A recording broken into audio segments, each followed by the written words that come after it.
Hello everybody and welcome to my little video. I'd like to introduce you to Monty. Not that Monty, this Monty. Monty the Militant. Monty is an AEC Militant built by AEC in 1953 and fitted with Edbro 3-way tipping body. Monty joined the army and was given the registration 32BM55. He served with various Royal Engineer units throughout his career and finished his time with 11 Field Squadron at Ripon in Yorkshire. Monty left the army in 1983 and was sold through Ruddington auctions. He was bought by a man called Eric Clark from Howgeld in Yorkshire, who, along with another tipper, 31BM14, the pair were employed at Eric's work. Monty was given the registration Q638JWU and was put to work hauling stone, sand, gravel and other things as part of Eric's business. He was also given the name Montgomery. Eric named the other tipper Winston and kept them as a pair right through until 1989, regularly working on a daily basis. In 1989, York MOT Centre told Eric they wouldn't test Monty and Winston anymore because they were too old to be used commercially.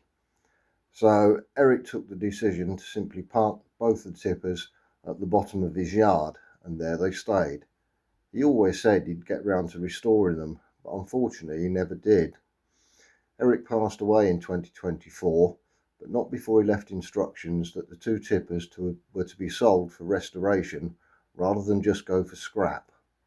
And so, after being a negotiation and what have you, on a very wet day in January this year, a nice man with a low loader brought Montgomery all the way down to Kent, where, with a bit of luck, life's going to change for him and improve a little bit.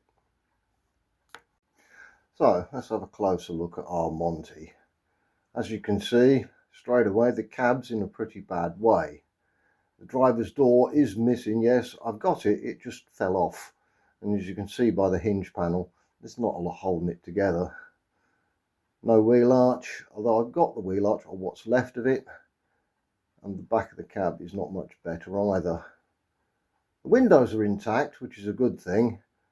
And the air cleaners are just about hanging on the back of the cab there. They haven't quite fallen off yet. Looking at the inside of the cab,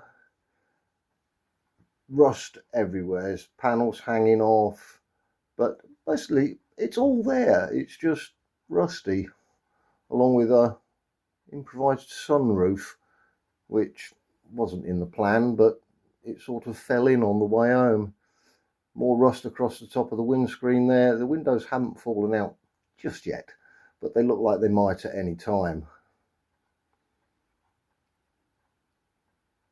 Piece of the ceiling panel there just sitting on the cover. Tachograph, Eric had to fit a tachograph because he was using the vehicle commercially.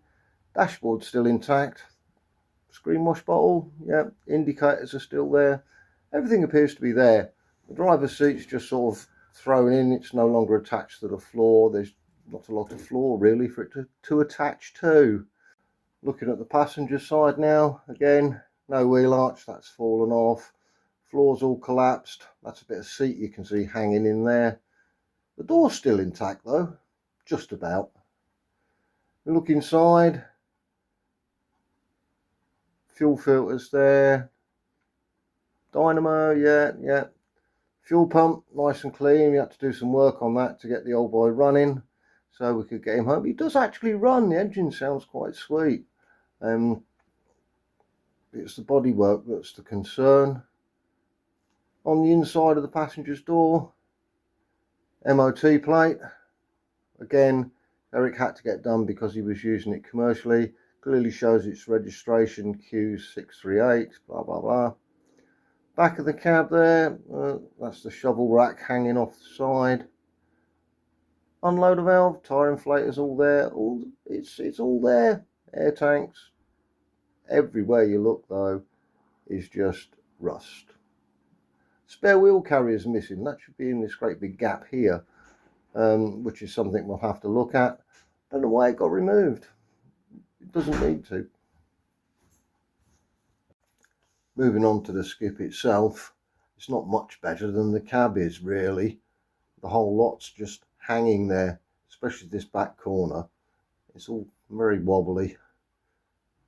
The bed of the tipper looks flat enough, so maybe it is hanging together, but yeah, you can see where it's broken away there. I'm not sure what that tray thing is on the left hand side. It's holding the side up at the moment, so it is serving a purpose. Underneath at the back, yeah, lights are broken, to be expected really. Got a reverse light as well, that's useful. Everything else is there. Anyway, Monty's among friends now, so with a bit of luck over the next few months, years even, we'll get Monty a bit of love and attention and a few repairs that he needs. Maybe we'll get him back to his former glory. Well, that's what I hope to do. And I'm going to video it along the way. So thanks for watching. Hope you enjoyed it.